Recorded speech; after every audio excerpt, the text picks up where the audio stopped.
మంచిర్యాల జిల్లాలోని ప్రధాన వార్తలను చూస్తే మందమరి పట్టణంలోని అంగడి బజార్లో ఓ మహిళపై ఓ వ్యక్తి గొడ్డలతో దాడి చేసిన ఘటన కలకలం సృష్టించింది.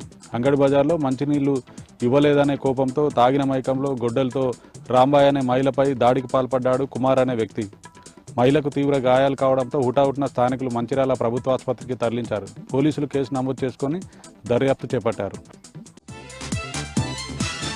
కొమరంభీం ఆసిఫాబాద్ జిల్లాలో ఆదివాసీ రైతులపై అటవీశాఖ అధికారులు అక్రమ కేసులు పెడుతున్నారంటూ తుడుందెబ్బ ఆదివాసీ సంఘాల నాయకులు ఆగ్రహం వ్యక్తం చేశారు.